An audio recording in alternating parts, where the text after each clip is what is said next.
Once again, thanks very much for being able to speak to you here. And I probably spoke to some of you about a year or two ago. In these next 25 sheets, I'd like to just cover some of the issues that could have an effect on circular economy. I'll be speaking it from a metals perspective, and perhaps you'll understand as well my background. I started off in the mining industry in South Africa, and that's where I learned the love for minerals. And so there's been a very long history behind this, and it's always been the commonality of, in my specific case, it started with copper minerals in Namibia. So when I speak, you'll probably see this partially this deep-founded knowledge from the classical mining and metallurgy point of view, and then taken that to the present circular economy ideas, recycling ideas. So it's perhaps I'm always being a bit, come on guys, don't go too far, and that's why I always have this limits word in the titles. And sometimes I seem to come across them perhaps a bit negative in the sense, let's be careful. But I do believe we have to be very clear and honest, what can we achieve and what we can't. And there's a lot of fluff around, I say this very clear, and I try to just with these few sheets show where the issues are and what we have to be very careful of, not to promise too much. Otherwise we have to make it work, and if we try to exceed the limits of physics, well, we'll get into trouble.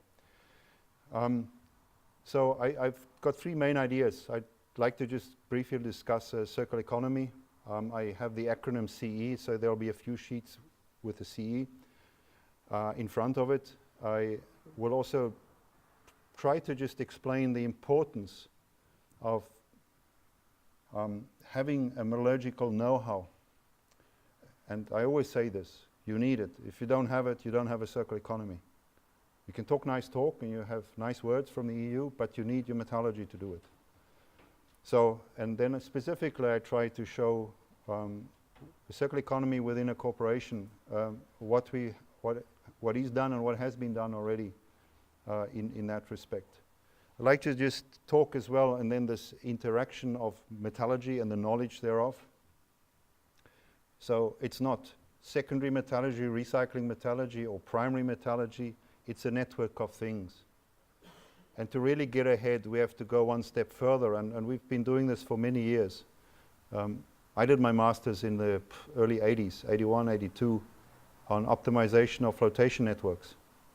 And the theory for that was developed in South Africa. The modeling tools were also at that time sort of having its embryonic start there to deal with particles and trying to model that.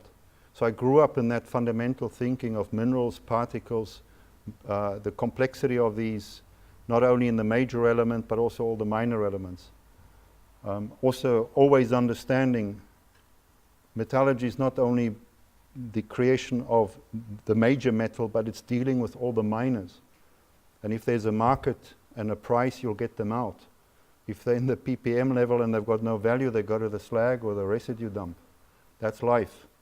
Now, somehow those discussions go lost in this circular economy thinking sometimes, and I'd just like to hammer that through as well. So, and then just what can we do? We can talk, but what are we doing? How are we training young people? What tools are we making available? What digitalization tools are there already? I'd like just to cover them with you as well, to show that there are quite a number of things that are happening. And then I will always sort of color it in from my own experience. All these sheets come either from my work in industry, also coming as an academic, but over many, many years. I've always had about 50%, 50 in industry and 50 in academia, and always try to have those overlapping. So this is the classical circular economy picture that you probably all are familiar, or a variant of it that you're familiar with. Very, I always say, well, very flat and perhaps easy to graph, but it misses the basic fact. And as a metallurgist and as a person versed also in thermodynamic thinking, the circular economy is governed quite simply by complexity of mixtures. It starts with the mineral, and we have to unravel that economically. Then we design products where by functionality we bring metals together in a functionality point of view. So we mix them. Then we want to recycle, then we want to bring them back into the cycle. So we have to unmix them. Then we have the whole collection side, the remanufacture side, all buzzwords also used. Ultimately, all being complicated by this very simple second law of thermodynamics. Just by the mere fact, by putting the wrong stuff in the wrong bin, is creating entropy. And to unravel that is really at the heart of a circular economy.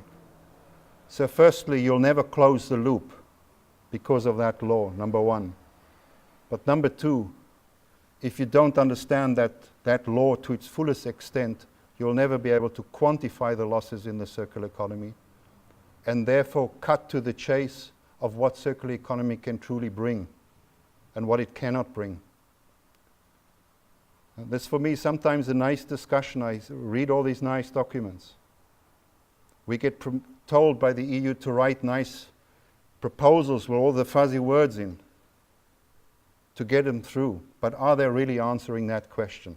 And if they don't, we're doing something wrong. So what is crucial in understanding the closure of the loop is to understand exactly the kind of stuff you're doing here. It's understanding minerals to its fullest extent. Not understanding only a copper mineral, but all the minor elements in it. What the effect they all have on their final recovery through the whole process. But also you have to understand very clearly, as I said, mineralogy. But then the jump we made in the UNEP report on recycling, I brought that knowledge into it, and it's been totally forgotten that a product that we have, all the products we are consuming so often these days, also have a mineralogy, and very complex one. So I always find we have this disjoint. We have these classical minerals processes like you guys, like where I come from. So we understand all that stuff. Then we have the environmental side coming in and then starting to recycle simple products and then want to close the loop. Whereas there's a very commonality between the two, and it's also very nicely shown in the figure that they come together. And the really coming together is understanding minerals in their widest context. It's understanding the minerals of residue ponds. It's understanding the residues of whatever telephone you have in your back pocket. And being able to quantify that as minerals and then passing that through the system. But actually also being able to simulate that. Because ultimately, if you cannot simulate it, you cannot calculate the entropy. And you need that. So I always say, if we want to go circular economy, we must go beyond Excel-type models, which are often used in various ways and forms, and really go one step further. And that's what we always do in minerals processing or metallurgy process design. We do that. But then there's some kind of something goes lost in between, and we try to simplify things. Whereas if you want to really close the loop in inverted commas, you will have to unify those things. And I'll try to show that to you. So, in other words, we don't only have that one loss there, which is the residual waste. There's loss everywhere. There's theft. There's people just throwing stuff in the wrong bin, each time creating entropy. And to reverse that obviously costs energy, costs money. And we have to understand that. So it's not a nice circle. For me, still, it's a pretty barbed one, with a lot of little hooks on it. And we have to understand the hooks very well. We can, as I said, talk all beautiful stuff. We can say there's so much gold in an in an ore body, and we say, well, we multiplied with the London Metals Exchange price and say, oh, we can recover that all. That's not true, because if it's 4,000 kilometers deep in South Africa, it costs money to bring out. And to take it from a residue also costs money. So you have to understand economics really to make that work. And it's all ultimately linked back to the complexity of the mixture. and how much money it would cost to go and dig it out, either in a mine or dig it out from a residue. And those are typical mining issues, and that's all the type of knowledge that would be present in this room. So this is the back of my mind when I speak. Now let me just show you, let me start with an example, very simple one. And I may have showed this last year when I was here, but we've went slightly further already, which you will see now. So I asked the question, is an LED sustainable or not? Now we get told, relative to the incandescent light, that it is more energy efficient, as shown by this very linear economy type figure. Nice and linear. Classical, old economy. A colleague and I actually bent it around and said, well, we are in a circular economy paradigm. So let's get to the true and cut to the chase to understand how much materials can we truly recover from an LED lamp. And not just do it by a simplistic model, actually do classical geometallurgy. In other words, particle tracking, looking at the residues, understanding them, tracking them through the system, right down to the metallurgy, and then see what is the ultimate recovery of metals and materials. So although I speak of metals, there are always plastics as well. So you have to look at the whole parcel. So the next two sheets, you'll see if we look at the material recovery possible from these lamps, it looks pretty dismal. The question is, do we want LED lamps to save energy? Then we must be very careful that we also have policy in place that doesn't kill and come up with nonsensical metal recycling rates, which are in fact not achievable. So you can see here from this scale, it's from 0 to 100%, that a certain one design is very poor, and then it goes up to around 50%. Why is that? Let me show that to you in the next sheets. So we did this for 5 designs. I've just, in this first sheet, grouped them together. And as I said, we didn't sit in an office. We actually went to the plants. And we looked at the particles of specific designs, and we looked with a simulation tool how much metal can we ultimately recover. And very interestingly enough, there was the normal design for recycling tools that were used were at least 20% higher than this. So it's giving a false impression what we can do. But if we don't speak the truth, we're going to suffer for it. So that's what we're trying to do. So here, once again, we have the 5 designs, A to E. Now, what is the difference between them? How do you visualize what the reasons are?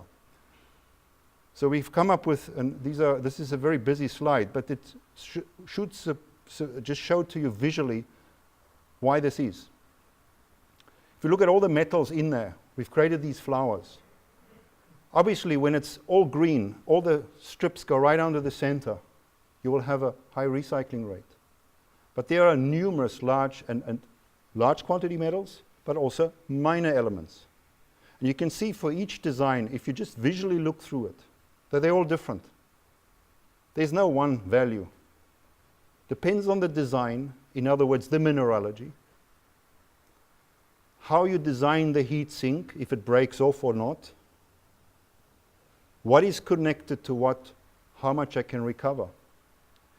So you can see not one of those pictures are equal.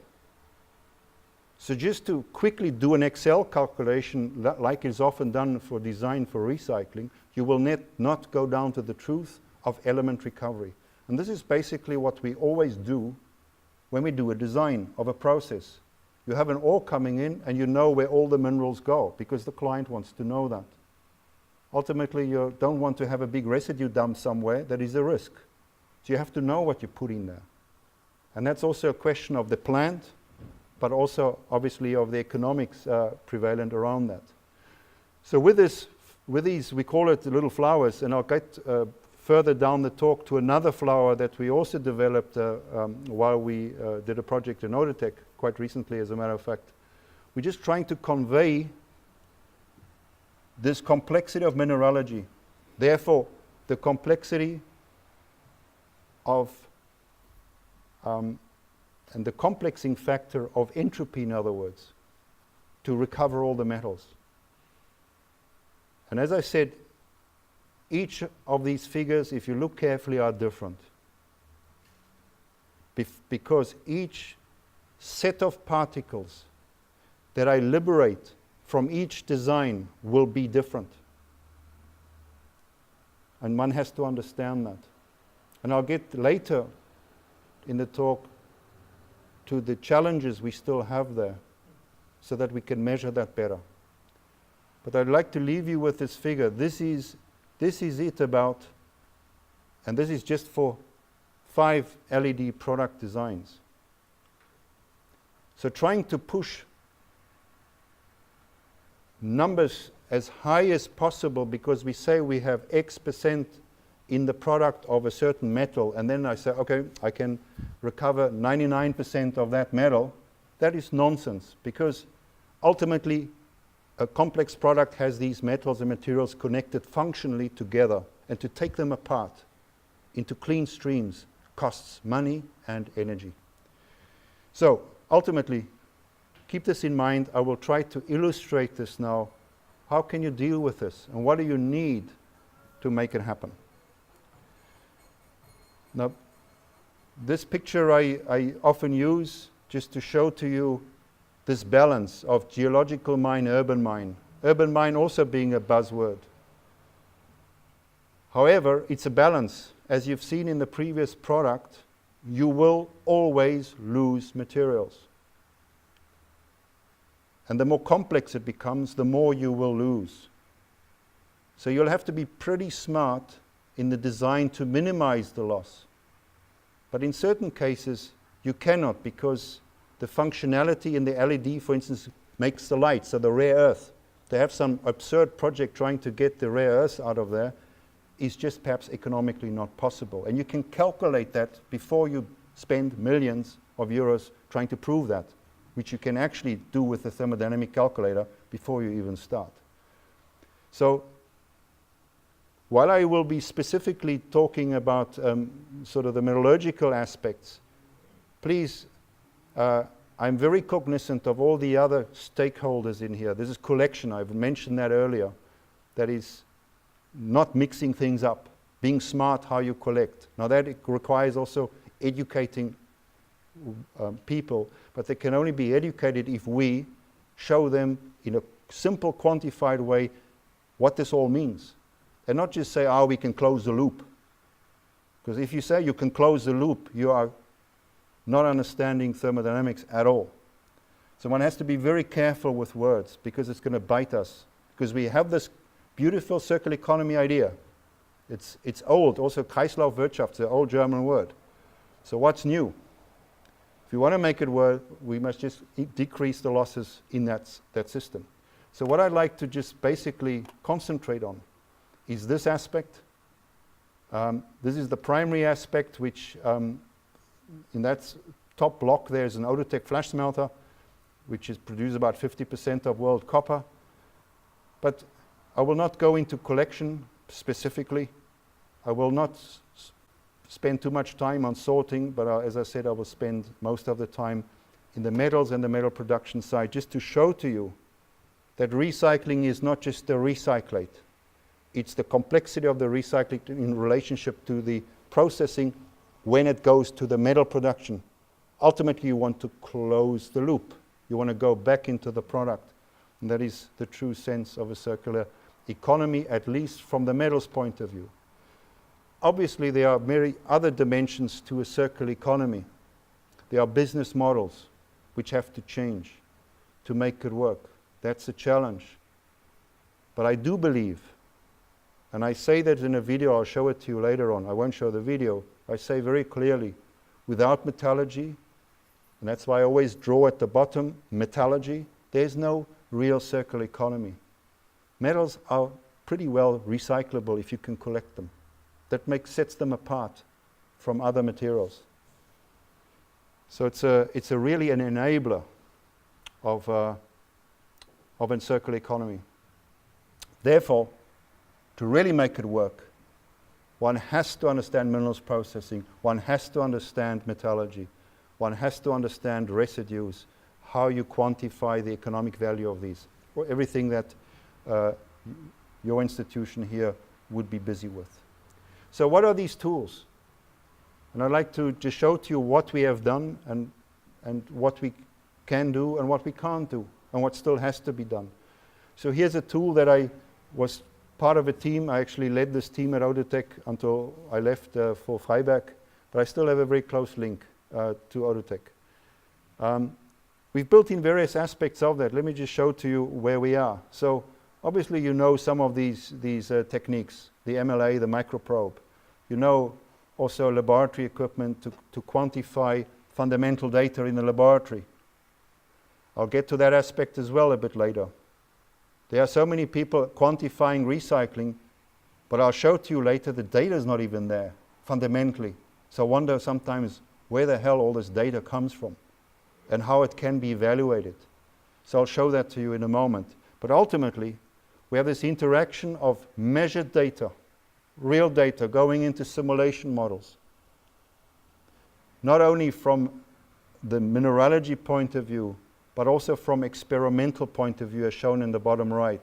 And that flows back into plant design, as shown there is a picture of a pretty unique Outotec arsenic roasting solution for a high arsenic containing copper concentrate in Chile. So roasting off the arsenic to acceptable levels and then processing it through the usual copper flash. So you need to do all of this to understand the circular economy, not only from the primary side, but also from the secondary metallurgy side. And that I'll show to you in a moment as well. So what can we do? We can link MLA to the HSC Sim software. This is an older version, HSC 7, done by Bertie Lambeck. So those links are possible. We have to do the same also for complex recyclates to quantify the models, and here specifically shown then for minerals. We can also simulate whole plants. And I show this specifically if you really want to footprint a process. You truly have to understand where everything goes. What comes in must go somewhere. And just doing simplistic Excel models, as I see too many, cannot give you that impact assessment. The true impact assessment that will really tell you how far and how best you can operate. But if you do a simulation as we do, as we would design plans, this information is available. But we have to take that information and put it into the circular economy situation. Then we start truly getting understanding where the losses are, at least in the metallurgical system through the complexity, excluding obviously theft and collection with that type of stuff. So we are confronted not only from the geological side by complex ores, we are even more confronted by the complexity of recyclates. I just give a short overview there, a picture of the numerous particles that could run through a system. Now you can ask me immediately, how the hell are you ever going to quantify all this stuff? How ever are you going to quantify a simulator and try to predict things? But that is what we have to do. If we don't do that, we're just talking hot air, really. And circular economy is something nice to talk about. And then we'll see it doesn't work, and then we get some other nice word to keep us happy with. So obviously, linking and digitalizing the information by appropriate equipment, as shown here, and all the pictures that are shown here of equipment are in our own laboratory at the Helmholtz Center in Freiberg. We are pushing very much to use these and actually then quantify ultimately the models that I show at the bottom here, showing for a flotation, classical flotation process. So that is done for the primary side. And I'll show to you later what we've done already for recycling to understand, once I've collected it, in other words, I've mined it, where all materials ultimately land. Not only the elements, not only the metals, not the alloys, but the complex mineralogies of these.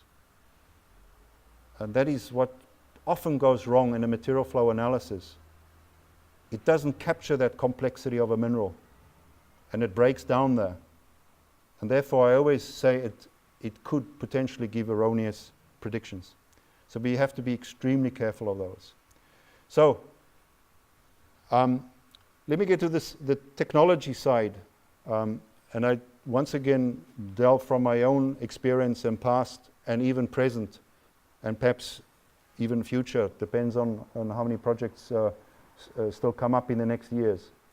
This is a map of all the technology for a specific smelter, and I'll show you a picture of it in a moment. We sold in the last, specifically last 20 years, more specifically last 10 years. And you can see very clearly from that figure who's thinking ahead. We are talking about circular economy, but how much are we investing in a circular economy infrastructure of metallurgy? We are talking a lot of stuff, but if we can't collect the metals, what are we doing? Are we collecting it, putting it in a container and shipping it where else? So if you truly want to make a circular economy work, you need an infrastructure, you need knowledge of processing.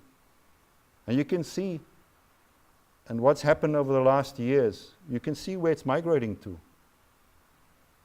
So the message, very simply once again, if you want to talk these nice talk, and I also say this at EU level, please make sure that we have the metallurgy there. Without it, it's just having a nice beer on a Friday evening. So here's the reactor type, just to give you an indication what it looks like, just that you can feel this real. So here's some numbers. At the top left, you'll see the scale that these plants operate at. So it can be very small, depends on the material, depends on the economics of the materials you're processing or the mix of materials you're processing. And it can go up to very high values as shown there, 1.5 million tons of copper concentrate, as I showed there.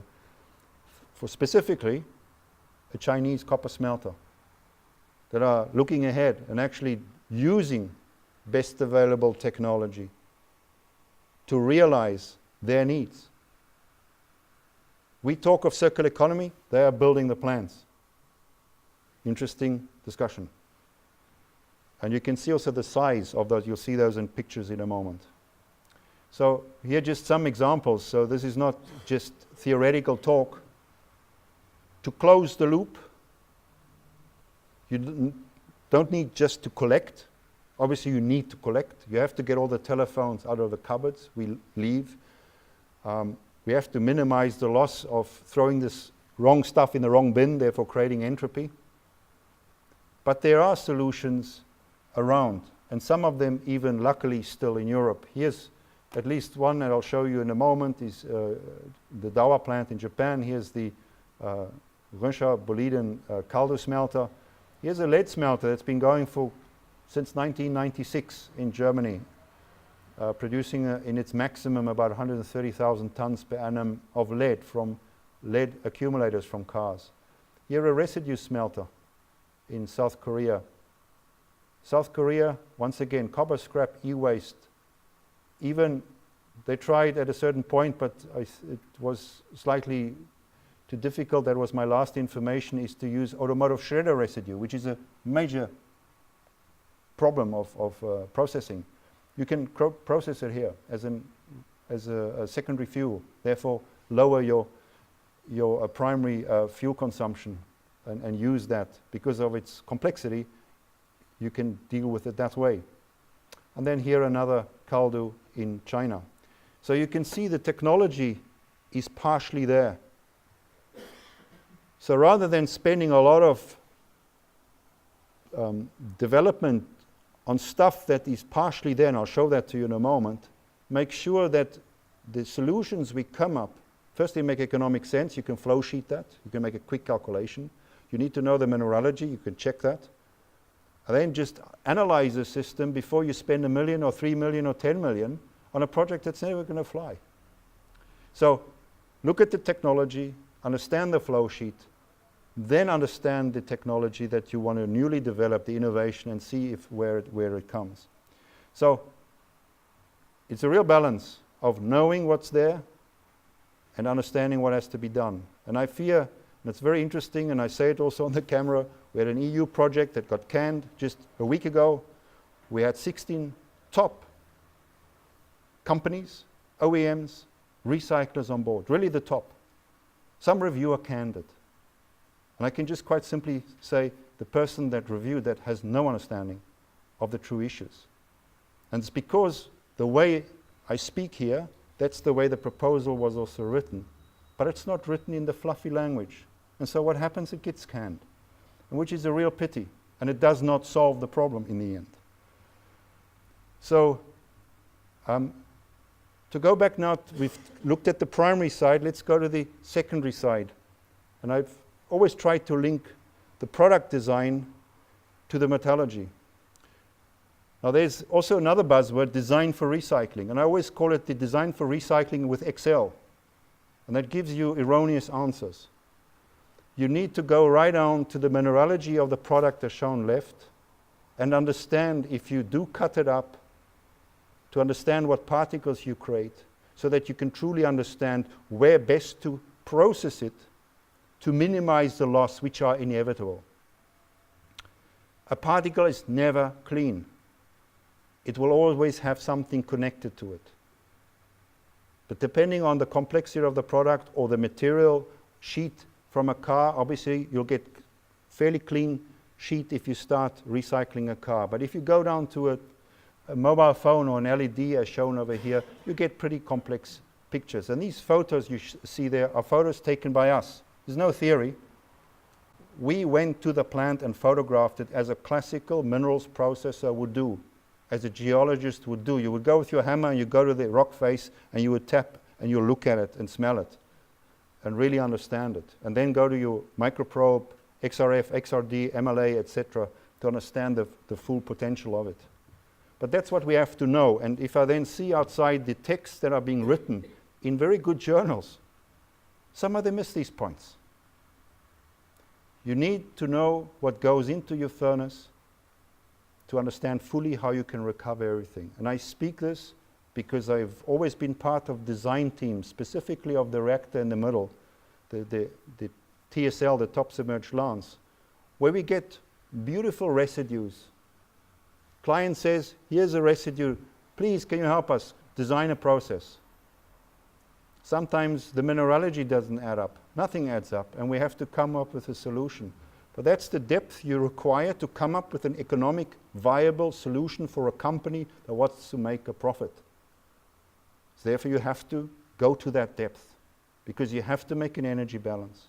You have to make a material balance. A material balance includes, if you want to do an energy balance, all compounds, all plastics, not just C, copper and selenium or tin or whatever. You have to have the full mineralogy. Otherwise, your design is junk. And the bank won't give you the money for it because they'll see you have got no idea what you're doing. So quite simple. You need to know how to channel and understand each residue right to really make it work. But you will still, in each process, still lose the materials that are not recoverable or not compatible with the processing technology. That is pure, simple physics. So, without saying and just getting stuck in all the technology stuff, let me just go here to a very nice picture here. Where do you guess would this dismantling plant be? This is Osaka, close to Osaka, one of the Panasonic sort of recycling facilities, where they are, in this specific case, and I was permitted to photograph it, it's just general, they're dismantling cooling units. Now why do they dismantle the cooling units? Firstly, they know the design, they know which plastics they use, so they put the plastics in the right heap and various other components, but they also put the compressor in the right heap. And then they also know exactly where the neodymium magnets are. And they know what to do with the neodymium magnet, which is over here, what they have to do to get the magnets out. They just cut off the top manually, turn it around, knock on it, and the magnets fall out. And the magnets go to the right bin, the magnet bin. Not contaminated by any other stuff, the magnet bin. If you would put that all through a shredder, obviously the magnet will disintegrate, it's brittle, and will disappear with the steel and ultimately into slag. Now that's just common knowledge. But as I said, there are many projects out there that are trying to recover rare metals. Now this is, in this case, designed for recycling. How to get the compressor out, getting the plastic out in a very simple few steps are important. Not to complicate and create entropy in the process. But as you can see, even this little bit here, this magnet, is not an easy construction. So it takes time to cut it. Time obviously is related to economics. But this notably taking place in Japan. And just next door is this super plastic sorting equipment. So the plastic is taken out, it gets liberated, it's got a bit of a separation facility, and then it has this near-infrared sorting equipment. But usually what sorting equipment does, it just acts on one signal. In other words, it recognizes what plastic in this case it is and knocks it out with a jet of air. So this is standard technology. But what happens if you have a plastic that is enormous complex mixture of plastics and it's joined together with a piece of steel that comes through as a screw or whatever? Now this machine's not going to recognize that. It's going to still put the plastic, if it doesn't hit the screw or whatever, it's not going to react to the near-infrared signal anyhow. It will go to the wrong bin and you have the screw lost forever. Now usually even the vendors would then simplify. I saw a talk just last week on this beautiful aluminium sorting lips machine. How do they show it? Beautiful aluminium strips. Nice, clean. Great, I can sort that. Just beautifully clean, sorted. So that's good for prompt scrap. But scrap coming out from a complex product which has a screw in or some paint on it or even a circuit board, it's not going to pick it up. And those are the losses from the system. And depending if we can minimize those, then we can start closing the loop. So to start answering your question, you need a multi-sensor approach. And I'll get to that. Not just one sensor, but you can have a few sensors at the same time to do that. And I'll show that in a moment to actually create those classes. So, still in Japan, another very important aspect, and I've mentioned this already earlier, metals are not just one reactor. It's not just one pot. It is a sequences of reactors that are connected in a smart way to collect as many as possible elements from it. So in this case, you'll find that the smelter that we've built, and I've spent a lot of time on the smelter, also optimizing it. In Dowa, it's the north, at Kosaka, in the north of Japan. Takes a large variety of different feeds. Then it smelts it, separates it into different phases, and then subsequently refines it in a sophisticated refining infrastructure to get all the metals out. You need that infrastructure to do that. Just to put on a pot and think you can dissolve everything and then just create a lot of entropy and then reverse it by adding a lot of energy to electro-win it again. You have to really analyze the system to make sure that you get a good solution. So in this case, I always say, well, use the hammer, the pyrometallurgy up front, because it destroys the complexity of mineralogy. And it puts it in the right phases of materials where the chemistry or more or less matches. And then you put it through the system to then pick the different metals out, as you can see there, as precious metals, platinum group metals, selenium, tellurium, whatever comes in through the system, tin, silver, etc. So that is one aspect. So if you don't have this infrastructure, then what are we talking about? So there are a few good places left here in Europe. It's, for instance, Boliden, it's Umicore, it's Aurubis, it's KGHM. There are some smaller companies in Belgium that are doing this type of stuff. But how much metallurgy have we farmed away? We see the steel talks now in the UK. It's done without the circumspect view of a circular economy. If you do away with the metallurgy, it's gone. So be careful. These guys in Japan are actually remembering that, and a few good companies still here in Europe, which we really have to make sure that they remain. Otherwise, it's just all hot air. So just to give you two sides of the coin, it's not all that bad. Look at these two examples. The left-hand one is an example of a lead smelter. I just give you a bit of, from the practical side point of view, what's going on outside there, what do you need to do to get things done. In this specific case, YTCL in China is a company that uses 4 of our reactors, one making tin, 10,000 tons per annum, which is the biggest tin producer in the world, if I got my stats right. Then it's got a lead smelter, one reactor, which is the one shown here, and then it's got 2 copper smelters. With those metallurgies, they can truly deal with complexity of material because they can deal with a lot of chemistries at the same time.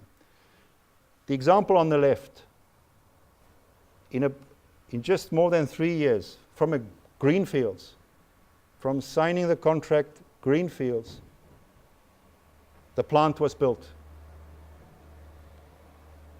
And it's operating at production, at design capacity, in a very short period of time. The right-hand one, fortunately, Europe is also still awake. Here's a plant, KCM, Bulgaria, recently started in 2015. You can see very nicely, it's the white building in the center in a brownfields operation. Very clearly shown there, it is why it is brown. Here's the new plant in the center of all the brownness. However, once again, there was a visionary company that actually took out the old technology, put in new technology to deal with lead-containing primary materials and residues and processing them at a high level.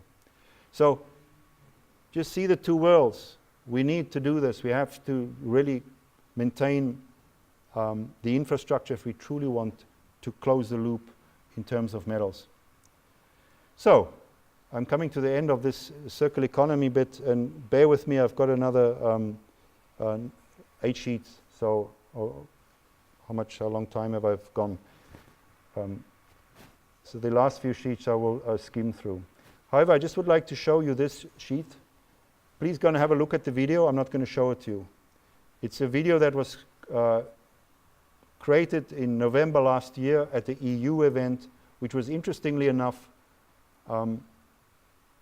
sounded to me sometimes like a metallurgy conference. It was very interesting to be at the EU and not just talk politics, but actually really talk metallurgy. But have a look at the video. In that, Rio Tinto have a few words, Tom Gradle have a few words, and I, in this video, simply say, loudmouthed, come on guys, without metallurgy, circular economy is no use. So it's at the EU level. So what I'm saying here, I even said there. And this video is then by the European Copper Institute. Okay, now just a few sheets to this metallurgical Internet of Things. I know this is a busy sheet at this time of the afternoon. It's just a summary, just to make you aware, if you're not. And if you do, excuse me for showing this complex sheet. This is the type of metallurgy you need to process primary, secondary, copper, zinc, lead type of materials, which contain a whole zoo of elements, which if you can read the bottom list, the little boxes there, you have a wide variety of metals that are recovered. You need that infrastructure to make it happen. It's very important. So in other words, if you really want to make a circular economy work, you need a Lego box of technologies, not only on a company site, but in the EU, to really collect all the metals that are flowing in by complex products into the boundaries. So you need it. So one has to take care that one deals with that. So once again, a busy sheet. Excuse this, but it's just to drive home a point. Don't look at the specific text. It's a table that we've now, it's now online in the Journal of Cleaner Production. And I had it written by my colleagues in Melbourne, because I was designing furnaces and I didn't find the data. Then, interestingly enough, I find a lot of smart guys writing interesting papers on e-waste recycling. And I wonder, where the hell do these data come from? Because when I design a furnace, we can only find those data out of our own experiential database. So these data on the left were data mostly developed in the 70s, 80s, and a bit of the 90s in the primary copper metallurgy side. There was a lot of money. There were a lot of smart metallurgists. Many of them have now probably retired. But there was a lot of work going on. Then going to the present state, where we look at secondary copper smelting. And by the way, the systems that are analyzed at the moment, Umicore, Boliden, but also Arubis, if they have the data available, you would need this type of data to be able to do an analysis. But as you can clearly see, there is none. So I clearly ask myself, what is being done out there? Who's analyzing our systems? What data are they using? So the message is, quite simply, we need still to measure. How many universities can truly still measure? There are not many left in the world. And the concentration in China is probably the greatest. But what we've done now, because of the issues that I was finding past years, to do design, we started to initiate design, experimental work, and we started to publish it. The first work was done for indium and tin distribution. The other arrows, which still have empty positions, they are work we are now doing. We just submitted, and it's gone through the first review positively, is the distribution of germanium between copper and slag. There was no data for that before. And I'm just quite astounded how our systems are being evaluated by stuff that I don't understand. But this table is really highlighting the state we are in, the quantification of the circular economy. If we don't have that data, what are we really estimating? So I just show that as well, because that is the type of data you need to truly understand the system. Now here is an example. It's not just theory. Here's a solution that I was involved in very intimately over many years. And it's now being built. Here is a specific plant in Port Pirie, part of the Nearstar Corporation, which you may know. They're actually building a TSL here, one of our reactors, to process a variety of different feeds from various sources in their corporation. Here's some pics that you can have a look at on their website. Just go into Nearstar Port Pirie.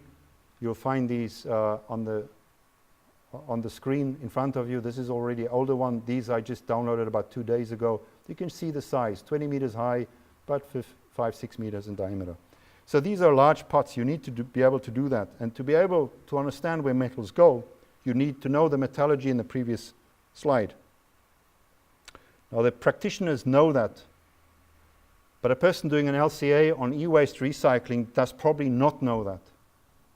So where does this data come from? Another example. So this is Port Pirie, Australia, which is interesting. It's the first time in I don't know how many years that a new reactor is being built. Australia in the last years, as you know, was dig and ship. Dig and ship and close plants. Now actually they're building another plant, which is quite interesting. So here's another Chinese example. So we are speaking about residue processing, stockpiles. They are in some cases very rich in indium. So if you know that, and you know how to integrate different technologies and also a TSL technology, the furnace I showed, it's possible to get the indium out. That's technology being used for 20 years. But still we do research in the EU about that. Here's a real plant and a new one, as this picture shows. It can recover all those metals I've just mentioned a few. Ultimately, here's the plant. It's went into operation, I think end of last year or a bit earlier. I'm not exactly sure the exact date. But here it is. No stinking dump, BAT level. Doing the stuff we could be doing to close the loop. Okay, so my final group is the circular economy engineering. What are the tools that are available? I'm not going to go through each of these now individually. You'll get these sheets and you can follow the publications that are at the bottom. One of my jobs at Autotech was, and I'm still involved in it, as you'll see also in the next sheet, is to develop methodologies to actually footprint our systems. How sustainable are we? Because we got the question, if you dig a hole and you process, how sustainable ever can you be? It's totally linear. But so obviously you have to start quantifying stuff to truly understand where we stand. So here's an example. We can simulate on the left-hand side, as shown, get all the normal parameters any design engineer would be able to do. And the right-hand side, we linked it to Gabi, the Stuttgarter software from a ThinkStep, and to get all the environmental indicators. But now the interesting thing is, once you start combining these two worlds, you start understanding, now I must be very careful how I express this, how many holes there are in the database on the right-hand side. What true impacts are we really measuring? Because when I started really going and drilling down, the data's not there. So I'm not criticizing. This paper that is mentioned at the bottom, Johannes Gettinger is an old mate of mine. He works for the company ThinkStep, and we've been talking about this for ages. In the past, I was persona non grata in the LCA community, because I was always asking these difficult questions. Now I've actually linked together with my colleague Johannes the two tools together and published it into the International Journal of Life Cycle Assessment. So that's what I had to learn in my life. So I'm not just criticizing, guys. We need to do that depth to understand the footprint of our systems. And there are a lot of holes in that. And we are working at that with various peoples and things we are doing. So I'd just like to make clear where we are. In other words, if you want to evaluate the circular economy, that's the way to go. Because you drill down to the mineralogy, you drill down to the cations and anions. You understand where they possibly could go, and therefore understand a better footprint. So in summary, where are we? By this sheet, I'm just trying to summarize basically what I spoke about.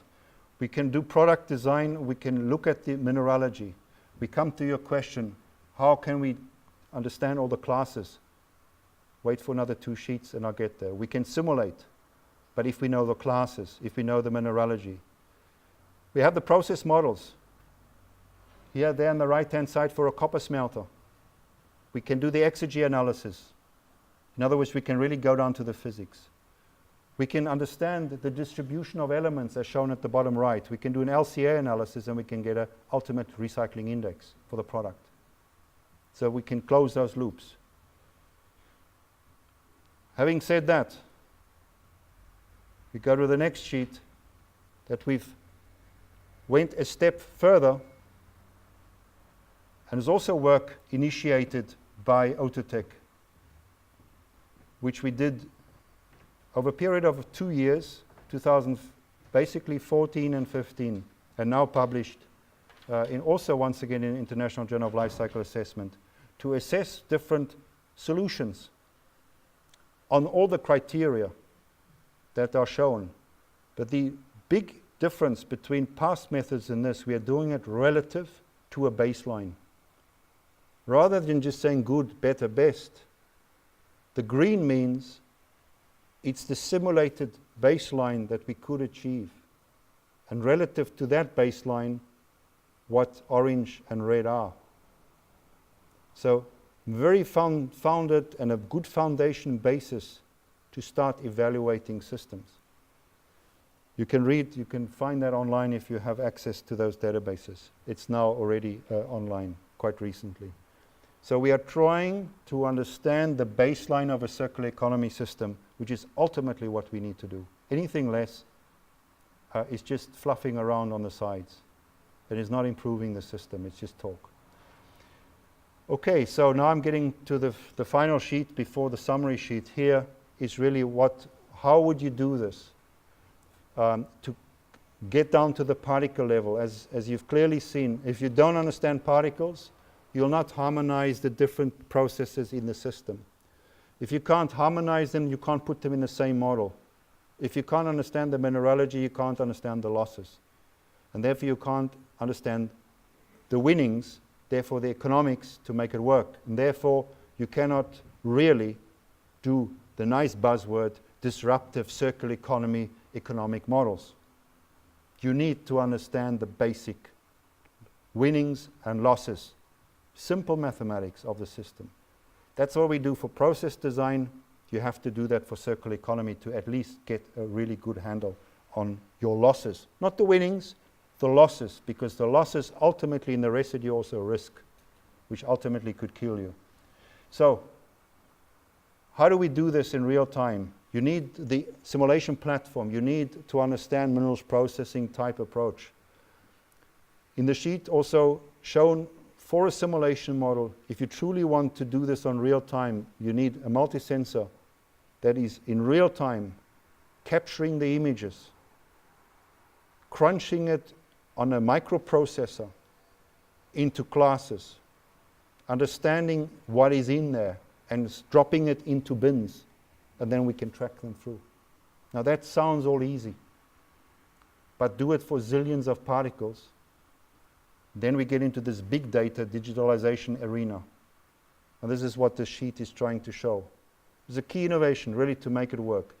And it's not only make it work for scrap, but the same would apply for the primary side, where we have advanced already to an extent. But so this picture basically would summarize very simply what we have to do. But to do it, you need to crunch a lot of bytes per second. And then ultimately, we can reach that opinion where we have a small household appliance, for instance. We track it through, in this specific case, I track through the gold flow. You can then very nicely see that some of the gold even goes to the steel plant. Not all the gold goes to your smelter. So all this gold that goes in here is nicely dissolved in the steel and is nicely gone forever. So that is circular economy. That is resource efficiency. If we can't quantify that, what the hell are we doing? And it's the same for minerals processing. If we don't know where our minerals are going, we can't quantify a project. So, in summary, I just summarized and mentioned a moment ago, digitalization is a key issue. Doing the stuff that I showed. I've said that a few times. The metallurgical Internet of Things, I mean simply, do we still have a metallurgical infrastructure around? We speak about criticality of elements. We don't speak about the criticality of alloys. Don't speak about the criticality of materials, but we constantly just hammer on the criticality of elements. What about the criticality of the metallurgical infrastructure? If we don't have it, we're getting very critical. Then we can't recover the stuff. Probably some other countries will, but Europe not. So I have also spoken many times about the criticality of the metallurgical infrastructure. Therefore, also the metallurgical criticality, or the criticality of metallurgical know-how, the criticality of minerals processing know-how. How many schools are still teaching this stuff? How many school kids just know that their mobile phone is linked to a big hole in the ground somewhere in the world? Well, they're not aware of it anymore. But Those are real, true issues to make the circular economy work, that awareness. And so that's ultimately my final point. Minerals processing and metallurgy has a very important contribution. And as I say, final word, and I say that in the video as well, without metallurgy, it's a nice talk in the park. Circular economy is nice philosophy, so what? But I always think of the half full glass, and I'm promoting metallurgy where I can. I'm trying to do the simulation tools. I teach this to students. I've done courses in Brazil, in Australia, in Finland, in South Africa, and also in Germany with this stuff, just to activate young people and say, come on guys, this is a beautiful team. If you want to save the world, come along, join the club. But you need to pass physics, or at least Thermodynamics 101, and you have to know minerals and particles. So come and look at your beautiful museum, Minerals Museum. That's where I started my career in Namibia when I was 5 years old. 52 years ago, looking at copper minerals. That's how I got into this beautiful business. So I'll leave you with that thought. And I apologize if I've slightly gone over time. But I know some of you guys have left, but thanks for staying till the end. Thanks.